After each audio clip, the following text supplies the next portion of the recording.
හොඳයි හැමදෙනාම සාදුකාරයෙන් පවත්වන්න. සමන්ත චක්කවාලේසු අත්‍රා ගච්ඡන්තු දේවතා සද්දම්මං මුනි රාජස්ස සුනන්තු සග්ග මොක්ඛදං ධම්මස්සවන කාලෝ අයං බදන්තා ධම්මස්සවන කාලෝ අයං බදන්තා ධම්මස්සවන කාලෝ අයං බදන්තා නමෝ තස්ස භගවතෝ අරහතෝ සම්මා සම්බුද්දස්ස නමෝ තස්ස භගවතු අරහතෝ සම්මා සම්බුද්දස්ස නමෝ තස්ස භගවතු අරහතෝ සම්මා සම්බුද්දස්ස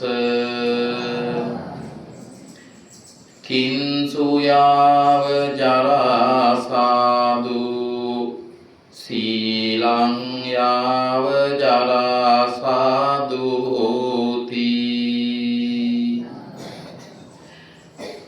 විහාරස්ථානයේ වැඩ සිටින ගුරු දේවෝත්තම නායක මාහිමිපාණන් වහන්සේ ඇතුළු පූජනීය මහා සංඝ රත්නයන් අවසරයි ශ්‍රද්ධා සම්පන්න ගුණබර පින්වතුනි.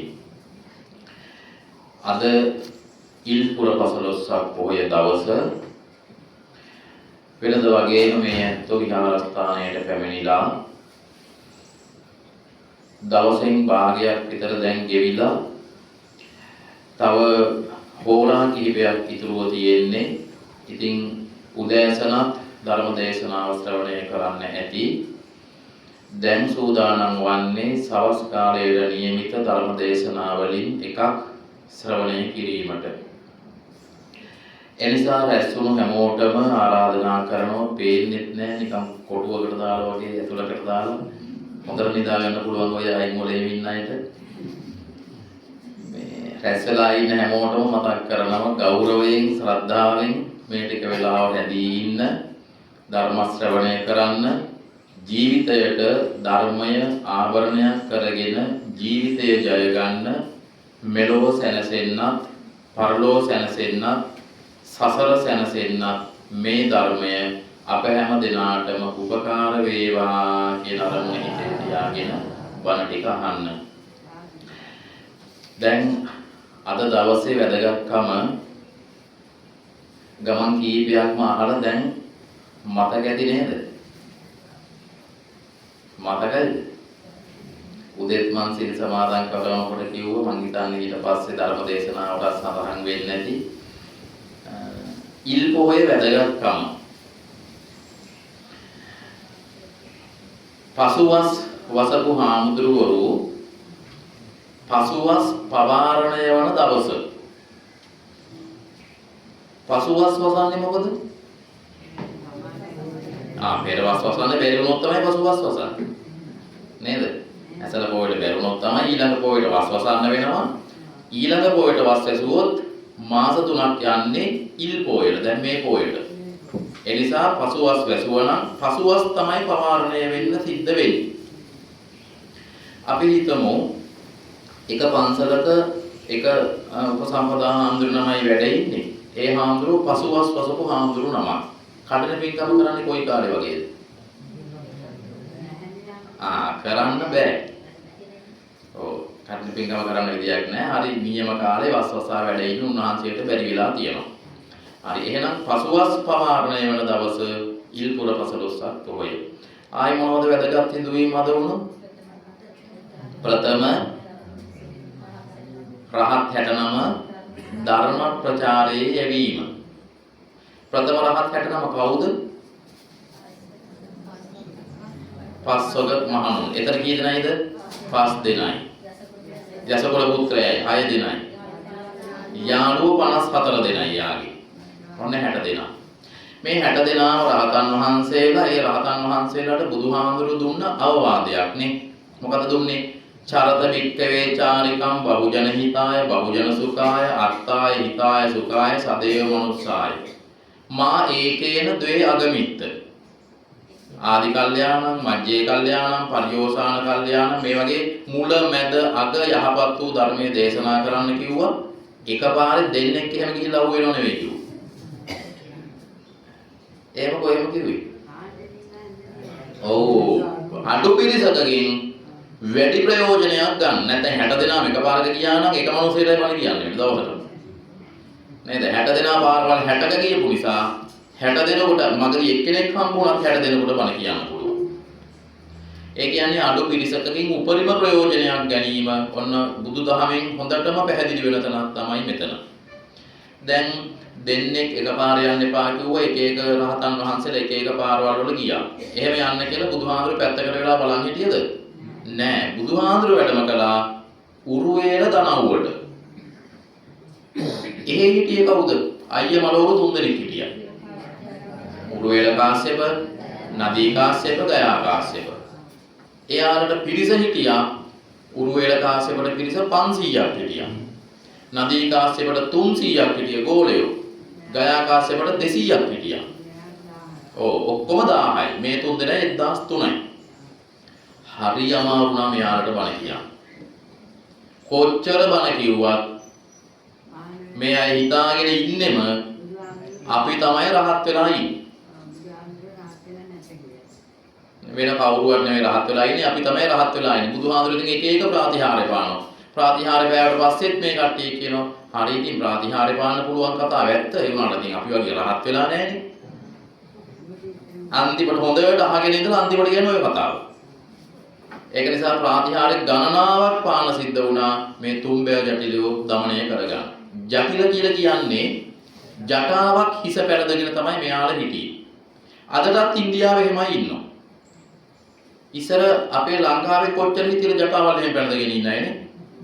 තුවායක් එහෙම කරට දාගෙන ජටාවක් එහෙම බැඳගෙන තමයි පාර ගියත් යන්නේ. දැන් එහෙමයි නැහැ.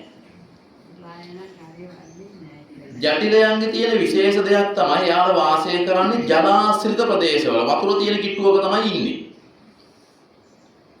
ජටාවක් පැලඳගෙන ඉන්නේ. ඒ ජලය ඒ තැන්වල වෙලා ඉඳන් යාළ බණ භාවනා කරනවා. භාවනා කරන එක තමයි යාළ කරන්නේ. එතකොට ජලය තියෙන ප්‍රදේශ හරි නිසංසලයි. මේ වතුර පාරක් බැහැගෙන යනකොට වතුර සද්ද ඇහෙනකොට නිකන් මනසට අමුතු සහනයක් සිසිලසක් දැනෙනව නේද? ඉතින් දිය පාරක් ළඟ ඉන්නකොට තමන්ගේ ගෙදර දැන් දිය පාරක් කඩාගෙන වැටෙන තැනක නම් තියෙන්නේ අමුතු සහනයක් සිසිලසක් ගතටත් සිතටත් දැනෙනවා ඒකේ. එනිසා අනිත් එක මෙයාලා එක තැනක ඉන්නෙත් නැහැ. ටික කාලයක් ගියාම එතනින් වෙන තැනකට යනවා. එතනින් වෙන තැනකට යනවා. දැන් සමහර වෙලාවට ඉන්දියාවේ නම් ගඟේ ජලය හිටපු ගමන් වැඩි වෙන්න පුළුවන්. ඊට පස්සේ එයාලා ස්ථාවර ගෙවල් නෙමෙයි හදාගන්නේ පුංචි කුටි. එතකොට ඒක ගොඩාක් බඩු මුට්ටු පුරවන්නේ නැහැ. ඕන තැනකට යන්න පුළුවන් විදියට සැහැල්ලු ජීවිතයක් තමයි යාලා ගත කරන්නේ. කොහොම හරි දැන් ඉතින් මෙයාලට ධර්ම කරුණු පැහැදිලි කරන්න ගිහිල්ලා ප්‍රාතිහාර්ය පාලා අමාරුවෙන් දැන් ඉතින් මෙයාලා দমনය කරගෙන තුම්බය ජටිල দমনය සිද්ධ කරාට පස්සේ එයාලා කරේ තමන්ගේ අර හිස පැලඳගෙන හිටපු ජටාව ගඟට දැම්මා. ඒ ටික පාවෙලා පහළට ගියාම මල්ලිල ඒව දැක්කා. අයියලට කරදරයක්ද කියලා හොයාගෙන උඩහට ආවා. එනකොට බණ අහනවා. එයාලත් වාඩි වෙලා බණ ඇහුවා. දැන් එතන 1000ක් පිරිස අන්න ඒ 1000 දෙනා ධර්ම අවබෝධය කරගනිපු දවසක් ඉල්පුර පසළොස්වක පොහොය. දැන් ඔය ධර්ම ප්‍රචාරයේ යවපු පිරිසට බුදුහාඳුර දේශනා කරානේ මුල මැද අග යහපත් ධර්මයේ දේශනා කරන්න කියලා. බුදුහාඳුරගේ ධර්මයත් එහෙමයි. මුලත් යහපත්, මැදත් යහපත්, අගත් යහපත්. ඔබ දන්නවද බුද්ධ කාලේ හිටියා ශාස්ත්‍රවරු 6 දෙනෙක්. ප්‍රධාන ශාස්ත්‍රවරු 6 දෙනෙක්. ඔය 6 දෙනාගේම ධර්මය මුල යහපත් නෑ, මැද යහපත් නෑ, අග යහපත් නෑ. සමහර අය උදේ කියන බණ දවල් වෙනකොට වෙනස් කරනවා.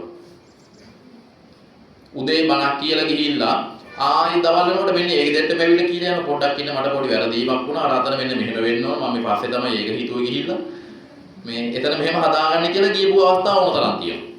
අර මක්කලි ගෝසාල කියලා කෙනෙක් හිටියා. මක්කලි ගෝසාල කියනේම කවුරුවත් පිළිගන්න කැමති උන්නේ නැහැ පස්සේ. ඒ කියන්නේ අද කියන එක නෙමෙයි හෙට කියන්නේ. හෙට කියන එක නෙමෙයි ලබන සතිය කියන්නේ. එයා කියනවා එයා පරිේශන පවත්වනවා. ඒ පරිේශන පවත්වනකොට තමයි නියම කරුණු ටික අහුවෙන්නේ. ඒක නිසා අනේ මට සමා වෙනවට කලින් කියපු ඔක්කොම වෙනස් මෙන්න මේ දැන් කියන එක තමයි හරි. එහෙම ඇවිල්ලා කියන මිනිස්සු අනාථ වෙනවා. ඔබ අහලා තියෙනවද බුදුහාඳුර කොහේ හරි තැනක එහෙම කියලා තියෙනවා? බුදුහාඳුර ඇවිල්ලා කියනවද මට පොඩි වැරදීමක් මහණෙනි? අර සූත්‍රය එහෙම නෙවෙයි මෙන්න මෙහෙමයි වෙන්න ඕන. එහෙම නැත්නම් එතන පොඩ්ඩක් අඩු වුණා මෙන්න මේ ඩිංගත් ඒකට දාගන්න. මංගල කරුණු 38යි නෙවෙයි 40ක් තියෙනවා. එහෙම කියලා පස්සේ එහෙම ඇවිල්ලා කියනවද? එහෙම නෑ.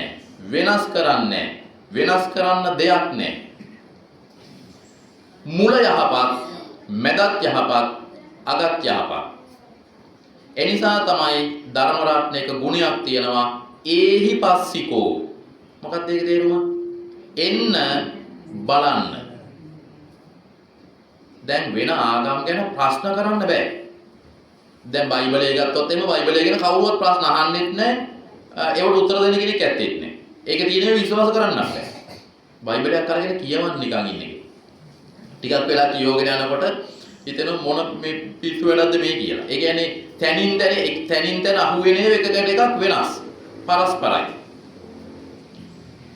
ලෝකේ කොච්චර දියුණු රටවල් වල මිනිස්සු ඒව ඇදහුවත් විශ්වාස කළත් කවුරුවත් ප්‍රශ්න කරන්නේත් නැහැ ඒ ආගමික භක්තිය. ඒව ප්‍රශ්න කරන්න අවස්ථාව දීලා නැහැ. ඒවට උත්තර දෙන්න කෙනෙක් ඇත්තේ නැහැ. හැබැයි බුදුදහම කොහොමද? ඕන කෙනෙකුට ඕනම තැනකින් ප්‍රශ්න අහන්න පුළුවන්. විමසන්න පුළුවන්. බුදුහාඳුරු පිරිනුවම් මංචකේ වැඩ ඉන්න ගමන් අන්තිමට කිව්වේ මොකක්ද? මහණෙනි කාට හරි ධර්මය ගැන හරි මොකක් හරි වෙන ගැටලුවක් තියෙනවා නම් ඉක්මනින් ඇවිල්ලා මගෙන් අහන්න. දැන්ම අහන්න. දැන් තව ටික වෙලාවකින් තථාගතයන් වහන්සේ පිරිනුවම් පානවා. ඊට කලින් සැකයක් ගැටලුවක් මොනවා හරි දෙයක් කියනවා නම් ඇවිල්ලා විමසලා ඒ සැකය දුරු කරගන්න. බලන්නකො කවුද එහෙම කියන්නේ? සමහර අයට ආනන්දහාමුදුරුවෝ එන්න දුන්නෙත් නැහැ ළඟට. බුදුහාමුදුරුවෝ දැන් පිරිනුවම් පාන්න ආසන්නයි මේ වෙලාවේ ගිහිල්ලා කරදර කරන්න එපා කියලා. එහෙම දැනුණු අවස්ථාවල බුදුහාමුදුරුවෝ කියනවා ආනන්ද යාලට මගේ ළඟට එන්න දෙන්න. දැන් මම පිරිනුවම් පෑවොත් එහෙම ඕකට අනිවැරදි උත්තර ලබා ගන්න යාලගේ හිතේ සැකයක් තියෙන්න පුළුවන්. අපරාධි බුදුහාමුදුරුවෝ ඉදිරි මේ ටික අහගත්තා නම් හරිනේ කියලා. අන්නේ සැකේ නැති වෙන්න මගේ ළඟට ඉක්මනට යාලට එන්න දෙන්න කියලා බුදුහාමුදුරුවෝ අවස්ථාව දුන්නේ එහෙමයිද.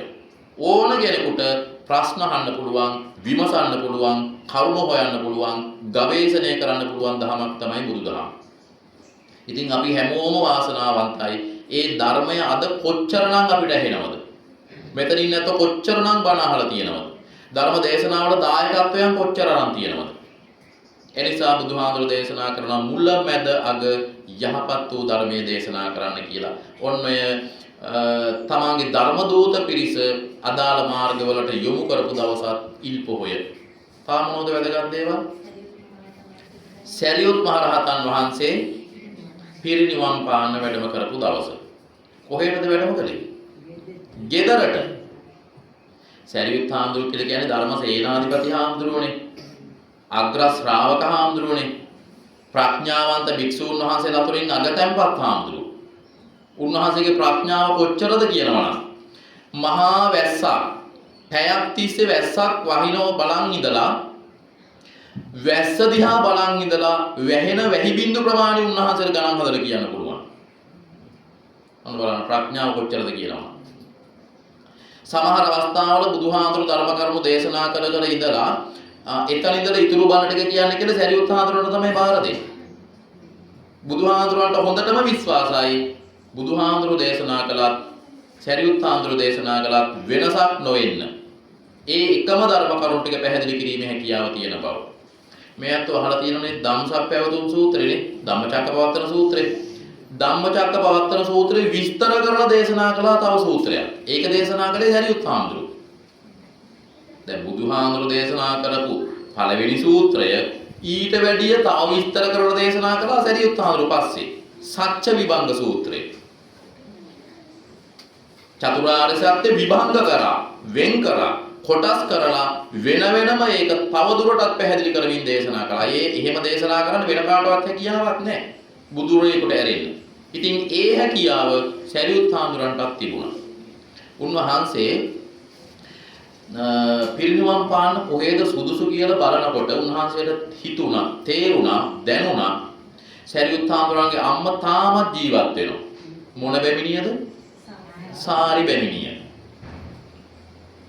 සාරි බැමිණිය තවමත් ජීවත් වෙනවා. හැබැයි එයා බැමිණියක්. මිත්‍යා දෘෂ්ටිකයි. ඒ නිසා උන්වහන්සේ තීරණය කළා කොහොම හරි අම්මා සුමකට ගන්න ඕන. යහපත් මාර්ගයට ගන්න ඕන. ගෙදරට වැඩම කරපු සරියුත් හාමුදුරුවෝ දැන් ඉතින් ගෙදර වැඩ ඉන්නවා. මධ්‍යම රාත්‍රියේ වගේ වේගෙන එනකොට අර අම්මට පේනවා ගෙදරට විවිධ ආලෝක, විවිධ එලි, එක එක වර්ගේ নানা ප්‍රකාර ආලෝක ධාරාවන් ගෙදරට සරියුත් හාමුදුරුවෝ ඉන්න තැනට එනවා පේනවා. සරියුත් හාමුදුරුවෝ කතා බහ කරනවා, ධර්ම දේශනා කරනවා, කර්ම පැහැදිලි කරනවා, අර අම්මට ඇහෙනවා, පේනවා. ඉතින් අම්මා කල්පනා කරනවා මේ මෙච්චර කවුද මේ මගේ පුතා හම්බ වෙන්නේ?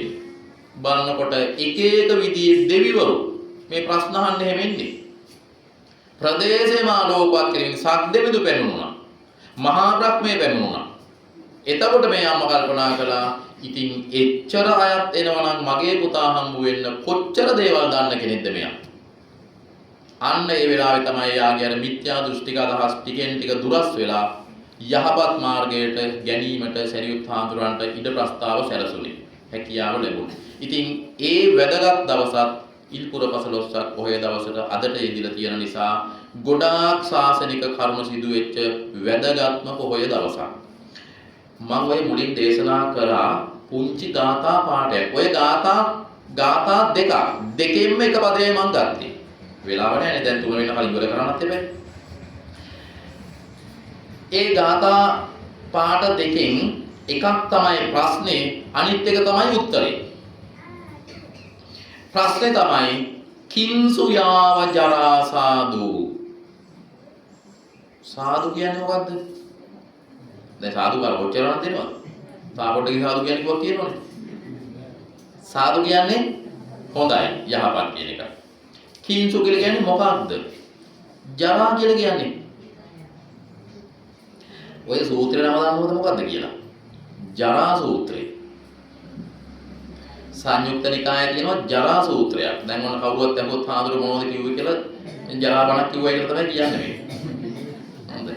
ජරා කියන සූත්‍රය තමයි ඔය සූත්‍රේ නම. ඒකේ දෙවියෙකුට තමයි ඔය සූත්‍රය දේශනා කළේ.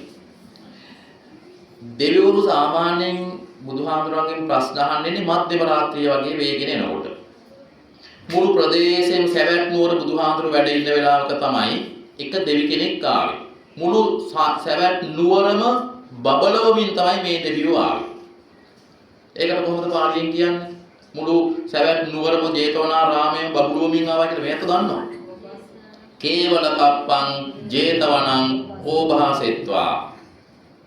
හාත්පස ජේතවනාරාමයේම බබලුවමින් ඒකමන්තං අට්ඨාසි. ඒ මොකද්ද? එකත් පසෙක හිටියා. දැන් බණහද්දි වාඩි වෙන්න හොඳ නැති ක්‍රම 6ක් තියෙනවා. මොනවද ක්‍රම 6? දැන් හැදෙන්න ඕනේ ඔය ඉන්න ක්‍රමය හොඳයි. මේ ක්‍රම 6 තමයි බණ කියන හාමුදුරුවන්ගේ ඉස්සරහින්මත් නැතුව පිටිපස්සෙන්මත් නැතුව වම් මත පැත්තෙන්මත් නැතුව දකුණු මත පැත්තෙන්මත් නැතුව. දැන් මෙතන 4යි. දැන් අනිත් දෙක මොකද්ද? ළඟින්මත් නැතුව දුරින්මත් නැතුව. බය වෙන්න එපා. ඔය එහෙම කියන්නේ එක්කෙනෙක් බණ අහනකොට. මෙතන එක්කෙනා ඉන්නේ. ඒ කියන්නේ දැන් කවුරු හරි එක්කෙනෙක් ප්‍රශ්නයක් අහන්න ආවොත් එහෙම ඉන්න බෑ. එහෙම ඉඳගෙන ප්‍රශ්න අහන්නේ නැහැ. දැන් මෙතන ඉස්සරහට වෙලා කට ඇරගෙන ප්‍රශ්නයක් අහනකොට උත්තර දී ගන්න පුළුවන් නේ මට. ළඟටම වෙයි දෙක පිටිපස්සින් ඉඳන් ප්‍රශ්න අහනවා. ගොඩක් පිරිසක් ඉන්නකොට ඕක එහෙම බලපාන්නේ නැහැ. ඒක නිසා ඔහොම ඉන්න. මේ ඔය කකුල් එහෙම මේ පැත්තට දාන් හිටියයි කියලා එහෙම ධර්මයට අගෞරවයක් වෙන්නේ සමහර අය මරබයි ඉන්නේ. ආපෝ බලන්නකො මේ පන්සල් ඇවිල්ලා පව් කරගෙන යන්න වෙයිද දන්නේ. පුදුම වැඩක් ඉතින් කකුල් දෙක රිදෙනකොට මොකක් හරි පැත්තකට දාගන්න බෑ. එහෙම ප්‍රශ්නයක් නැහැ. ධර්මයට අගෞරව කරනවා කියලා හිතාගෙන කකුල් දෙක දැම්මොත් තමයි පවක් සිද්ධ වෙන්නේ. කවුරු හරි කෙනෙක් හිතුවොත් දෙන්නම් වැඩේ බණ ඉවරනකම් කකුල් දෙක හාඳුරගෙන පැත්තට දාගෙන. අන්න එහෙම හිතුවොත් නම් පවක් සිද්ධ වෙයි. එහෙම කවුරුවත් හිතන්නේ නැහනේ. ඒක නිසා දැන් බිම වාඩි වෙන්න අමාරු නම් පුටුවක් එහෙම ගෙනල්ලා වාඩි වෙන්න. එහෙම කමන්නේ නැහැ. පුටු ගේන්න බැරි නම් බංකුවක් වහින් හරි වයින්කින් එහෙම තියාගෙන වාඩි වෙලා පිටියට හේතුලා හිටියට කමන්නේ නැහැ. මේක මේ දුෂ්කර ක්‍රියාවක් කරනවා වගේ අමාරුවෙන් ඉන්න එපා. එහෙම ඉන්නකොට මොකද දන්නවද වෙන්නේ? එහෙම ඉන්නකොට වෙන වැඩේ තමයි දැන් නැතුවට දැන් මේක ඉවර වෙනවා නම් හොඳයි කියලා හිතන් තමයි බනහන්නේ. අයියෝ මේක ඉවර වෙන්නේ නැහැ නේ දැන් වෙලාව කීයද දන්නේ නැහැ. ඔන්නෝම හිත බනහන්නේ. මොන ජලා සූත්‍රයද මේ ගත්තේ? මේක ඉවර වෙන්නේ නේද? එහෙම හිත බන ඇහුවොත් එහෙම හරියට ධර්ම කරුණු ටික ඔළුවට වැදෙන්නේ නැහැ.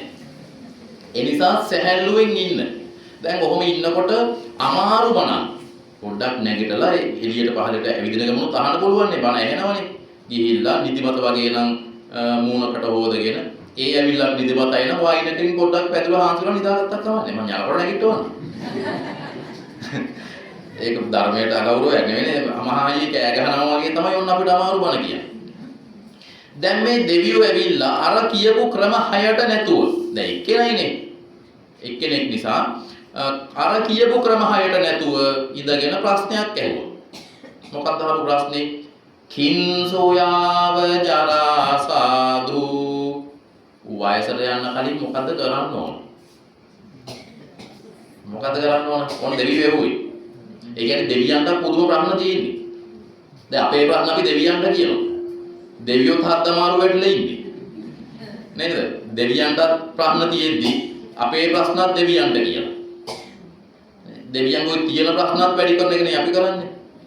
දෙවියන්ගෙන් ආශිර්වාදය ලබා ගන්නතර කමන්නේ රටේ ලෝකෙ නැති ප්‍රශ්න කිව්වට වැඩක් නැහැ. දැන් ඒ දෙවියෝ අහනවා කිංසුයාව ජරා සාදු වයසට යන්න කලින් මොකද්ද කරන්න? බුදුහාමුදුරුවෝ උත්තරේ මොකද්ද? සීලං යාව ජරා සාදු මොකද්ද කරන්න ඕන? සීල් රකින්න. දැන් අපේ මිනිස්සු ඕක වරදවල තේරුම් කරගෙන තියෙන හැටි කොහොමද දන්නවද? වයසට යන්න කලින් කරන්න ඕන මොකද්ද කියන එක සීල් රකින්නයි කියන එක නෙවෙයි අපේ අය තේරුම් ගන්න තියෙන්නේ. වයසට ගියාට පස්සේ සීල් රකින්න ඕනේ කියන්නේ. ජරා සූත්‍රේ තියෙන අවුලක්ද මන් දන්නේ නැහැ. කොහොම හරි වරදවල තේරුම් ගන්න තියෙන්නේ. ගොඩාක් අය හිතාන් ඉන්නේ සීල් සමාදන් වෙන්න දාපෝ 60 පණින්න වෙයි සීල් සමාදන් වෙන්න. නේ 70ක්වත් වෙන්න බෑ. එහෙනම් සීලය තියෙන්නේ වයසට යනකම් ආරක්ෂා කරන්න. වයසට ගියාට පස්සේ ආරක්ෂා කරන්න ඕනද? වයසට ගියාම ඉබේම රැකෙනවනේ. 아무තුවෙන් ආරක්ෂා කරන්න ඕනේ නැහැ. නිකම්ම රැකෙනවා. එහෙනම් වයසට යන්න කලින් තමයි සීලය ආරක්ෂා කරන්න ඕන. දැන් කවුරු හරි කෙනෙක් ඔබෙන් අහනවා ඇත්තටම ඔය සීල සමාදන් වෙන යනවායි කියලා හැම පොයටම යනවා මොකද්ද ඔය සීලය කියන්නේ? මොකක්ද දෙන උත්තරේ? බය නැතුව කියන්නේ සීලය කියන්නේ හීලෑකම. හීලෑ වෙන එක. කවුද හීලෑ කරන්නේ? කාය වාචානං සමෝදානං සීලං. කය වචනය දෙක හීලෑ කරන එක මේ කරන්නේ. දැන් අද සීල් සමාදන් වෙච්ච දවසේ සීල්පද වෙනදට වැඩිය 3ක් වැඩිපුර සමාදන් වුණානේ. නේද? දැන් තාමත් ඒ සීල්පද 3 තියෙනවද? හරි ඇතිනේ කීයක් හරි? හරි දැන් ඔය සීල්පද වල එකක් කිව්වනේ අපි විකාල භෝජනා කියලානේ. සමාදන් වුණානේ. මොකද්ද විකාල කියන්නේ?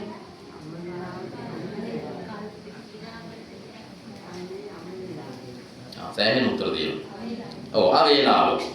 අකාලය. අකාලය තමයි විකාලය වෙන්නේ. දැන් ගෙදර ඉන්නකොට වෙලාවක් තියනවද කන්න? උදේට කනවා, දවල්ට කනවා, උදේ දවල් අතර වේලක් කනවා. ෆ්‍රිජ් එක ළඟට ගියොත් ඒකේ මොනවා හරි තියෙන නිසා කනවා. ආයි ඔය යන අතරේ මේක උඩ බිස්කට් එකක් එහෙම තියනවා දැක්කොත් ඒක එතන තියෙන නිසා ආයි ඒකලු බිස්කට් එකක් දෙයක් අරන් කනවා. හවසටත් මොනවා හරි කාලා තේ බොනවා. කී පාරක් නම් කනවද? හීලෑ වෙලාද? හීලෑ වෙලා නැහැ. අර නිකන් වාහනයකට තෙල් ගහනවා වගේ හැලි ඉවර වෙන පුරවනවා. අද කොහොමද? අද එහෙම නැහැ.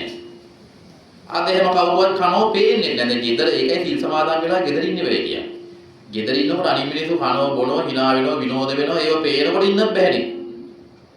අද එහෙම පේනවත් මොකක් ගන්නෑ. ඔව් අද අන්න ඒක තමයි පන්සල් එන්න කියන්නේ. ගෙදර හිටියම ඔක ආරක්ෂා කරගන්න අමාරුයි. අද ඉතින් මෙහි ඔක්කොම අමාරු වෙන්න වගේ ඉන්නෝනේ. ඒක නිසා තමන්ටත් ඉන්න වෙනවා එහෙම. නේද? කවුරුවත් එහෙම කනෝ බොනෝ වෙන්නේ නැහැ. වෙන වෙන විලම්බීත වැඩ ඇත්තෙත් නැහැ. බලාගත්තුවද බලාගෙන ඔබේ ඉන්න තියෙන්නේ. ඒ නිසා පන්සලට ආවට පස්සේ ඉබේම ඒ සීලය ටිකක් රැකෙනවා. ටිකක් රැකෙනවා ඉබේම. සීලය කියලා කියන්නේ එනම් ඔන්න හීලයකම. දැන් මේ දෙවියෝ ඇවිල්ලා යුවේ වයසට යන්න කලින් මොකක්ද කරන්න ඕන? දෙවියොත් වයසට යනවද? වයසක දෙවිවරු එහෙම ඉන්නවද? වයසක දෙවිවරු ඉන්නවනම් පොඩි දෙවිවරුත් ඉන්න බෑ. දිව්‍ය බඩවෝ එහෙම. නේද? මොන්ටිසෝරි යන දෙවිවරු ප්‍රයිවට් පන්ති එහෙම නැත්නම් උසස් පෙළ කරන දෙවිවරු එහෙම. එහෙම ඉන්න බෑ විශ්වවිද්‍යාල දෙවිවරු, උපාධිධාරී දෙවිවරු. එහෙම නැහැ. දෙවිවරු වයසට යනවා කියන්නේ මොකක්ද වෙන්නේ? ආයුෂ ගෙවෙනවා. ඔව් දිව්‍ය ලෝකයේ ආයුෂ ගෙවෙනකොට දෙවියන්ට දැනෙනවා යම් යම් දේවල්. මොනවද දැනෙන්නේ? ශරීරයේ දාඩිය දමනවා. ඇඳුම් කිලුටු වෙනවා. මල් මාලා පර වෙනවා. හරි. ඕ වගේ ලක්ෂණ කීපයක් සිද්ධ වෙනවනේ දෙවියෝ. දැන් අපි වයසට යනකොටත් ඕවා වෙනවද? ඇඳුම් කිලුටු වෙනවද? වයසට යන්න දෙයක් නැහැ. දැන් ඉතල කිලෝ ඇඳුම් ටික හොදන්න එපේ. නේද? ඇඳගන්නපු ඇඳුම් ඉක්මනින්ම අපේ කිලුටු වෙනවා. දිව්‍ය ලෝකෙ එහෙම නැහැ. වොෂින් මැෂින් එහෙම තියනවා කියලා අහලා නැහැ නේ අපි. දිව්‍ය ලෝකෙ. නේද? එක මේ සෙන් පවුඩර් විලවුන් වල ඕනත් නැහැ. දාඩිය දාන්නෙත් නැහැ. එහෙම දැනෙන්නේ දෙවියන්ගේ ආවුස ඉවර වෙගෙන එනකොට පැරදගෙන ඉන්න මල් මාලා ටිකෙන් ටික පරවීගෙන එනකොට දෙවියන්ට සංඥාවක් දෙනවා. දැන් ඔයා වයසයි. නේ. ඔයාගේ ආවුස ගෙවිලා ඉවර වෙන්න ආසන්නයි. ඒ නිසා මොකද කරන්න ඕන? ඒ නිසා කුසල් දහම් පින් දහම් වඩන්න ඕන. දැන් අපිටත් එහෙම දැනෙනවද ආවුස ගෙවෙන ක්‍රම තියෙනවද අපිට දැනෙන්න? දැනෙන්නේ නැත්නම් මොකද වයසට යනකොට දැනෙන්නේ නැතුව දැන් මට නම් පේනවා මේ ශාලාව දිහා බැලුවම වයසට ගියපු අය. Tamanටත් දැනෙනවනේ. ඇස් පේන්නේ නැති වෙනකොට, කන් ඇහෙන්නේ නැති වෙනකොට, දත් වැටෙනකොට, කොණ්ඩේ සුදු වෙනකොට, වාඩුණන් නැගිටින්න බැරි වෙනකොට. නේ? නිින්ද ඇඳට ගිහිල්ලා සමහර අය ඇඳේ පෙළි නිින්ද යන්නේ නැහනේ. දැන් සාමාන්‍යයට තරුණ දරුවෙක් එහෙම තියන්නකෝ ඇඳේ. තියලා අනිත් පැත්ත හැරෙනකොට නිදි. වයසට ගියාට පස්සේ ඒ උදේට කියනවා නේ හරි වැඩි නිින්ද ගියේ නෑනේ ඊයේ මේ අන්තිමට තමයි නිින්ද ගියේ යන්තම් 4ට 5ට විතර හැපියුනේ. ඔව් ඒක එක එක්කෙනාට එක එක විදියක්. සමහර අයට කෑම කන්න බෑ. එහෙම ප්‍රශ්න නැහැ නේ කාටවත්. ඔව් ඒ වගේ ප්‍රශ්න නැහැ. කන් දෙන තරමක් කන්න පුළුවන්. කොහොම හරි වයසට යනකොට ඒ වගේ එක එක ප්‍රශ්න තියෙනවා. දෙවිවරුන්ට එහෙම ප්‍රශ්න නැහැ. ඉතින් අපි දැනගන්න ඕන අපි වයස්ගත වෙගෙන යනකොට දැන් ඔන්න ආවුස ටිකෙන් ටික ඉවර වෙගෙන යනවා. දැන් පරමාවුස කීයද? මිනිස්සේ ජීවත් වෙන පරමාවුස දැන් කීයක් වගේද? දැන් 70ක් විතර. පිරිමි කෙනෙක් 68යි කාන්තාවක් 70යි කියලා තමයි පහුගිය කාලේ ගණන් හදලා තිබුණේ. පරමාවුස ලෝකෙම මිනිස්සු අරගෙන ලංකාව විතරක් නෙවෙයි. බුදුහාමුදුරන් කාලේ තමයි 120. දැන් එතකොට මෙතන ඉන්නෝනේ 68 ආසන්නයේ ඉන්න අය. නේද? ඒ කියන්නේ අවුරුදු 30 පෙන්නයි කියන එක තව භාගයක් නැහැ කියන එකනේ. ඒ පරමාවුසට ඊට කලින් මැරෙන්න පුළුවන්. නේද? එහෙනම් අවුරුදු 30 පැනපු අය හොඳටම තේරුම් ගන්න ඕන වැඩිපුරම ජීවත් වුණත් දැන් මගේ වයසෙන් භාගයක් විතර ඉවර කරලා තියෙන්නේ. ඉතුරු කාලෙත් වේගෙන් ගෙවිල යනවා. දැන් බලන්නකො මේ අවුරුද්දේ ඔබේ ගෙදරට දින කැලෙන්ඩරයක් ගෙනාව නම් තව පොළ කීයක් වගේ ඇද්ද ඔබේ කඩන්න? තව එක පොළයයි ඇත්තේ. නේ. දැන් නොවැම්බර් වලට ඇවිල්ලානේ.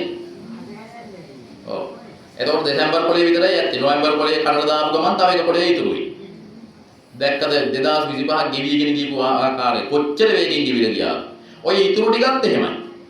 එහෙනම් සීලං යාව ජරා සාදු වයසට යන්න කලින් සිල් ආරක්ෂා කරන්න හීලෑ කෙනෙක් වෙන්න, කය වචනය දෙක සංවර කරගන්න. ඒක තමයි සසර ගමනට උපකාර වන්නේ. ඉතින් ඒ ජරා සූත්‍රය තුල ඔය දෙවියෝ අහපු ප්‍රශ්න ගොඩකට බුදුහාමුදුරු පිළිතුරු දීලා තියෙනවා. මම මේ අදට දාන කොටස විතරයි ගත්තේ. දැන් බුදුහාමුදුරුවෝ ඔය ධර්මයේ දේශනා කරලා ඊට පහුවදා සැවැත් නුවර ආසන්නයෙන් ඇතුළු ගමකට පිණ්ඩපාතේ වැඩම කරනවා.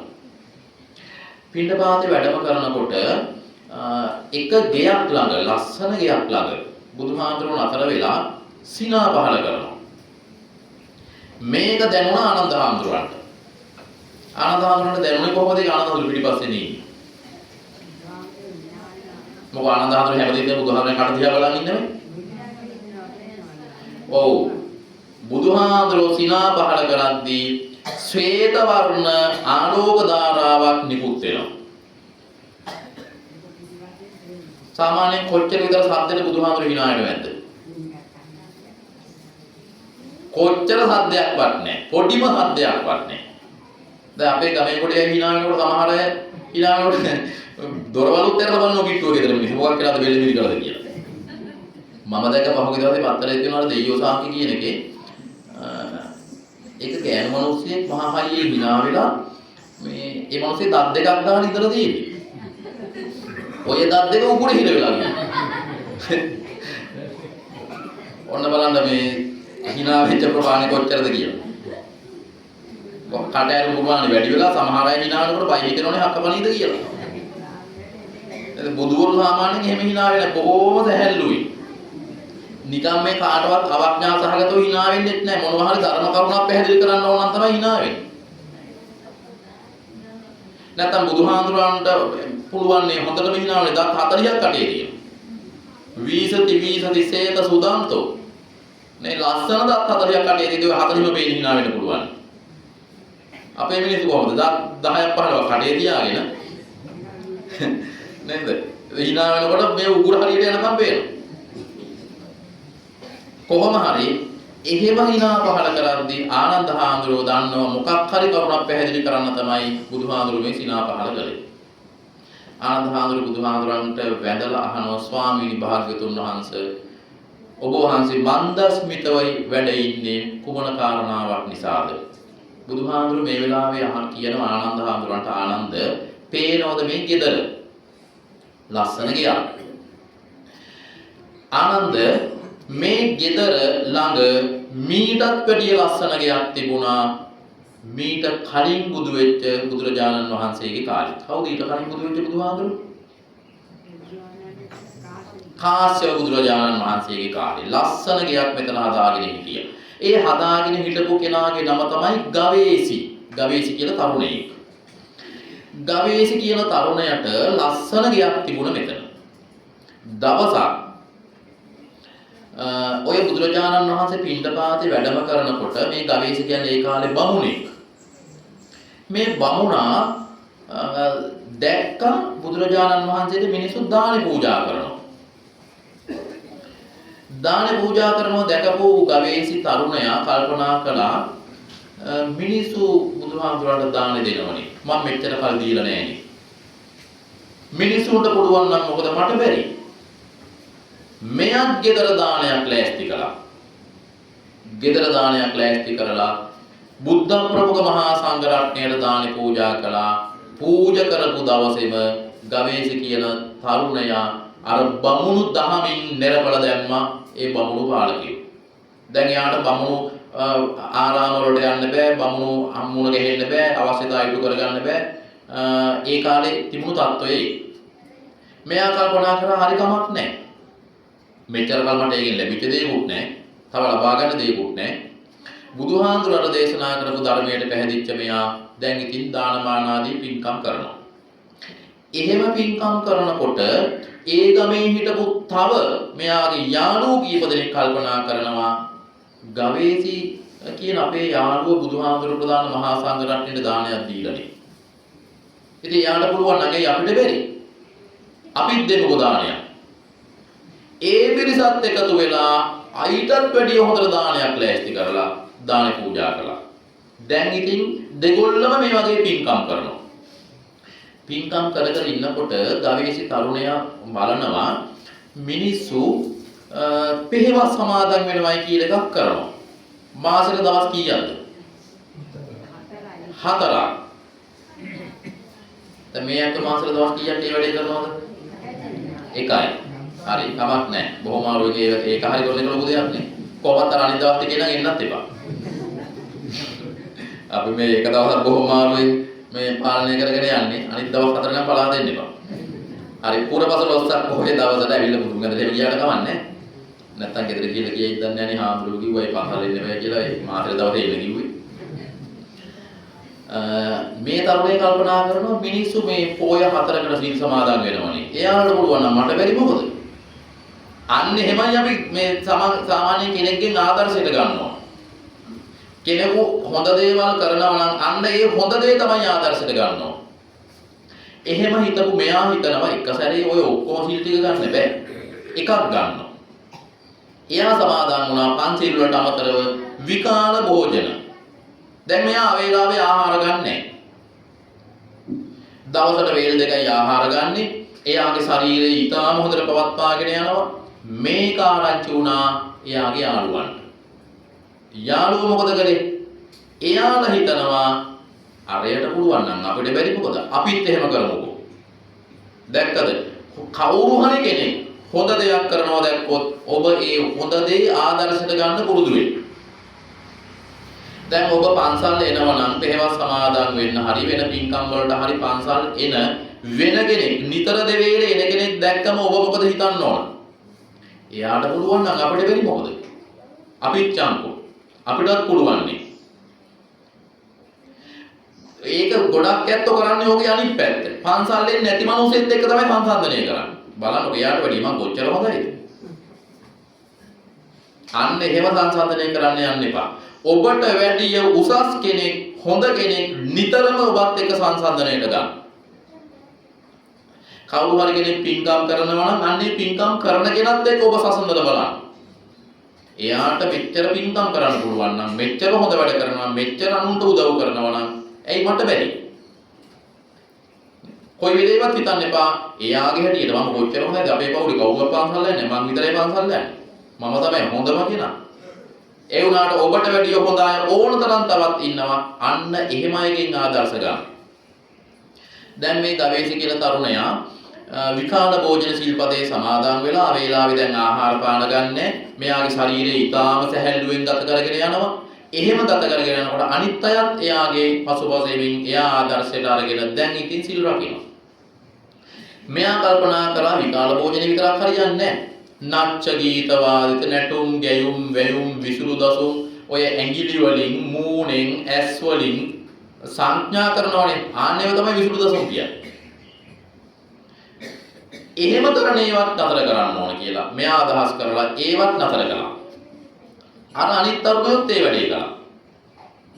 මෙහෙම සිල් රකින්නවා එක සිල්පදෙන් සිල්පදේ වැඩි කරගත්තේ. එහෙම වැඩි කරගෙන ගවේෂි කල්පනා කරනවා ඉතින් මං මෙච්චර සිල් රකින්නකේ මටත් පුළුවන් නේ මහාන වෙන්න. එහෙම කල්පනා කරපු මෙයා බුදුහාමුදුරන්ගෙන් අවසර අරගෙන ගිහිල්ලා පැවිදි වුණා. පැවිදි වුණාට පස්සේ යාළුවෝ ටික මොකද කළේ? යාළුවෝ ටිකත් හිතුවා බලන්නකො මේ අහවල ගිහලා පැවිදි වෙලාලුනේ. ඉතින් යාට පුළුවන් නම් අපිටත් පුළුවන් නේ. මේ යාට ඔච්චර ධන දාන්න මිල මුදල් ඊටකටම් ගෙවල් දොරවල් ඔච්චර දේවල් අතෑරලා දාලා පැවිදි වෙන්න පුළුවන් නම් අපිටත් ඒ වැඩේ පුළුවන් වෙන්න බෑ. මේ හැමෝම ඇවිල්ලා පැවිදි වුණා. පැවිදි වෙලා දැන් ඉතින් ආගමිකවත් පිළිවෙත් කරනවා බණ භාවනා කරනවා ටික කාලයක් යනකොට ආරංචි වුණා ගවේෂි කියන හාමුදුරුවෝ රහත් ඵලයටපත් වෙලානේ. තරුණ පිරිස මොකද කළේ? අර අනිත් හාමුදුරුවෝ ටික එයාට කල්පනා කරනවා එයත් එක්කමනේ අපිත් මහුනේ. එයාට පුළුවන් නම් අපිට බැරි මොකද? අපිත් හරියට ඒවත් පිළිවෙත් ටික කරන්න ඕන. අපිත් ඒ මාර්ගය යන්න ඕන කියලා අර හැමෝමත් බණ භාවනා වඩලා නිසි කාලේ ආවට පස්සේ ධර්මය ගැන මෙනෙහි කරමින් කල්පනා කරමින් ප්‍රගුණ කරමින් රහත් ඵලයටපත් වුණා. බුදුහාමුදුරුවෝ ඔය කරුණ පැහැදිලි කරන්න ඕන නිසා තමයි අර gedara දිහා බලාගෙන ඉඳලා මදහසක් පෑවේ මද සිනහවක් පෑවේ. එහෙම පාලා බුදුහාමුදුර ආනන්ද හාමුදුරන්ට දේශනා කරනවා ආනන්ද අපි කෙනෙක්ගෙන් ආදර්ශයට ගනිද්දි හොඳ පැත්ත ගැන විතරක්ම හිතන්න ඕන. ඕනම කෙනෙක්ගේ ළඟ රහත් නොවුණු ඕනම කෙනෙක්ගේ ළඟ හොඳ දේවලුත් තියෙනවා නරක දේවලුත් තියෙනවා. එතකොට හොඳ කෙනෙක්ගෙන් ආදර්ශයට ගන්නකොට එයාගේ ළඟ තියෙන නරක දේවල් ගැන හිතන්නවත් එපා. හොඳ පැත්ත විතරක් හිතන්න ඕන කියලා බුදුහාඳුර මේ වෙලාවේ උපදෙස් දෙනවා. ගවේෂි කියන අර තරුණයා තමන්ගේ බුද්ධිය ඥානය මෙහෙවල දවසින් දවස හොඳ පැත්ත යහපත් පැත්ත ගුණදහම් වඩාගෙන රහතන් වහන්සේ නමක් බවට පත් වෙන්න හැකියාව ලැබුණා. එයා අනුගමනය කරපු කල්යාණ මිත්‍ර පිරිසක් තමයි අනිත් අය. එයාලත් අරයත් එක්ක එයා පසුපස එමින් රහතන් වහන්සේ පිරිසක් බවට පත් වෙන්න ඒ හැමෝටම හැකියාව ලැබුණා. එනිසා මම ඔබටත් මතක් කරනවා කොයි වෙලේවත් ආදර්ශයට ගනිද්දී වැඩකට නැති යන්තම් මොනවා හරි දෙයක් තියෙන කෙනෙක් නෙවෙයි හොඳම කෙනෙක් ආදර්ශයට ගන්න. හොඳම කෙනෙක් එක්ක ඔබ සසඳන්න. එහෙම සංසන්දනය කරලා ඔබ කල්පනා කරන්න එයයි මමයි අතර තියෙන වෙනස මොකක්ද?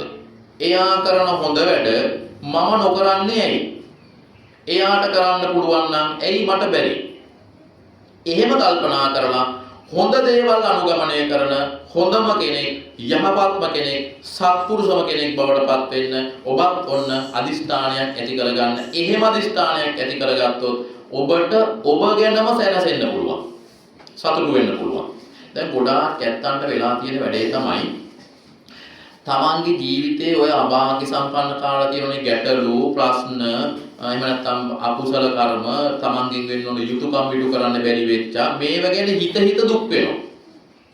අපරාධි මට ඒ වෙලාවේ එහෙම නෙවෙයි කරන්න තිබුණේ. මම මෙහෙම කළා නම් හරි ඒ කාලේ මම මොනවද කළේ? ඒ කාලේ මම කොච්චර පව් කරාද? කොච්චර බොරු කිව්වද? නේ? ඕවගේ එක එක දේවල් ගැන හිත ඉන්නවා. එහෙම හිතන්න මොකද වෙන්නේ? තමන් කරපු අකුසල් ගැන හිතන්න මොකක් වෙයිද? අකුසලය බලවත් වෙනවා. එහෙනම් ඔබ හිතන්න ඕන මොකක්ද? ඔබ කරපු හොඳ දේවල්, යහපත් දේවල්, සත්පුරුෂ ක්‍රියා හිතන්න මොකක් වෙයිද? කුසලය බලවත් වෙනවා. පින බලවත් වෙනවා. දැන් ওই කටින පින්කම් වල ආනිසංස වැඩි වෙන්නේ ඒකයි හේතුව. මාස 3ක් තිස්සේ මේ පින්කම් ගැන හිතනවා. නේ මාස 3ක් තිස්සේ ළඟට හැස්ති වෙනවා. හාමුදුරුවොත් එහෙමයි, දායකයොත් එහෙමයි. අන්න ඒ නිසා තමයි ඔය ආනිසංස වැඩි වෙන්නේ. හිටපු ගමන් පින්කමක් කරනවට වැඩිය කාලයක් තිස්සේ හිතේ තියාගෙන ඉඳලා පෙරුම් පුරාගෙන ඉඳලා ලකල හැස්ති වෙලා සූදානම් වෙලා අන්න එහෙම කරනකොට පිනෙන් පිරුණු සිතුවිලි ගොඩක් තමන්ගේ ළඟ තියෙනවා. එහෙම පින්කම් කරද්දී ඒවා ආනිසංස වැඩි. දැන් අපි වැඩිපුර හොඳ දේවල් කරගෙන යද්දී හොඳ දේවල් හිතනවා, හොඳ දේවල් කරනවා, හොඳ දේවල් අනුගමනය කරනවා. එතකොට අපි කරපු අකුසල කර්ම නැති වෙලා යයිද? නැති වෙලා යනව නෙවෙයි, යටපත් වෙනවා. හරියට වතුර උලම් පුරවපු බෝඩයක් යට ඔබාගෙන ඉන්නවා වගේ. අත ගනිපු ගමන් මතු වෙන්න පුළුවන්. ඒවා තද කරගෙන තෙරපගෙන තදංග වශයෙන් తాවකාලිකව යටපත් කරන්න පුළුවන් කුසල කර්ම වලට. සමහර විට ඔය කුසල කර්ම තව තවත් බලවත්ව කරගෙන ගියොත් අර අකුසල කර්ම ටික අහෝසි වෙලාම යන්න පුළුවන්. නැති වෙන්නම පුළුවන්. ඒ වගේම අනිත් පැත්තත් හැබැයි. කුසල කර්මත් කරපු කෙනෙක් නිතර දෙවේලේ අකුසල කර්ම හිතන්න, කරන්න, දකින්න, කතා කරන්න පුරුදුනොත් එහෙම. ඒ අකුසලය නිසා කුසලය යටපත් වෙනවා. එයා පින් ගොඩක් කරලා තියෙනවා. හැබැයි ඒව ඉස්මතු වෙන්න අවස්ථාවක් නැහැ. දැන් කරන්නේ ආ කුසල කර්ම. වැඩිපුර කුසල කර්ම කරන්න තව අර කුසලයට යනවා. එයාට විපාක දෙන්නෙම අකුසල දේවල්, අයහපත් දේවල්. එනිසා ඔබ මෙතෙක් කල ජීවිතේ මොනවා හරි අඩුපාඩුකම්, දුර්වලතා, පාප ක්‍රියා, අකුසල කර්ම පුංචි වෙන්න පුළුවන්. ඒව වෙලා තියෙනවා නම් කරලා තියෙනවා නම් වහාම ඒවා අමතක කරලා දාලා ඔබ ඉන් පස්සේ කරපු සහ කරන්න හිතාගෙන ඉන්න හොඳ දේවල් වලටම ගත හිත යොදවන්න. අහලා තියෙන ඒරකපත්ත කියන නාගරාජයට වෙච්ච වැඩේනේ. අර ගහක අත්තක පොළ කීපයක් කැඩිච්ච නිසා ඒ හාමුදුරනමක් අතින්නේ. ඒ කොළ ගැන හිත තමයි මේ හාමුදුරු හිටියේ අන්තිම කාලේ. අවුරුදු 80ක් වෙන හාමුදුරු කෙනෙක්. ඒ හාමුදුරුවෝ හිතනවා නේ මගේ අතින් මහා කුසලයක් වුණානේ. මේ ගහේ කොළ කීපයක් කැඩුණානේ. මේ කවදාවත් මං කරපු වැඩක් නෙවෙයිනේ. කොච්චර නරක දෙයක්ද මගේ අතින් උනේ. එහෙම හිත දුක් වුණා. ගහක කොළ කන්න එක එහෙම නරක දෙයක්. කොච්චර දලු කරනා ඉන්නවා. නේද? මෙතන එහෙම දලු කරන අය ඔය දලු තේ දලු ගෙන ගමනා කර හිටියොත් එහෙම තේ ගහ පල්ලෙමයි ඉපදෙන්නේ. මේ හාමුදුරන්ටත් උනේ අපවත් වෙන්න ආසන්න වෙන වෙලාවෙත් අරක මතක් වුණේ. අර අවුරුදු 80ක් විතර ආරක්ෂා කරපු සීල නෙවෙයි මතක් වුණේ. ඒකේ අකුසල කර්මයේ ප්‍රතිපාදයක් විදිහට ඒ කැලේම සර්පෙක් වෙලා ඉපදුණා. ඒ නිසා ඔබ අතින් මොනවා හරි අයහපත් දේවල් අකුසල කර්ම වෙලා තියෙනවා නම් ඒව ගැන හිත දුක් වෙන්න එපා. ඒව අමතක කරන්න. කරපු හොඳ දේවල් මෙනෙහි කරන්න. ඔය හොඳ දේවල් මතක් වෙන්නේ නැති නිසා තමයි අර මේ පැරණි මිනිස්සුන්ගේ ළඟ තිබුණේ පොත. මොන පොතද? පින් පොත. දැන් පින් පොත නැතුණාට කමක් නැහැ. ඔය තමන් කරපු හොඳ දේවල් ටික ඔළුවේ ලියා ගන්නකො, ඔළුවට දා ගන්නකො, කල්පනා කරන්නකො සැරින්. ආන්න එතකොට පින් පොතක් තියෙනවා වගේ තමයි. එහෙම වුණොත් එහෙම ඔබට සැනසෙන්න පුළුවන් මම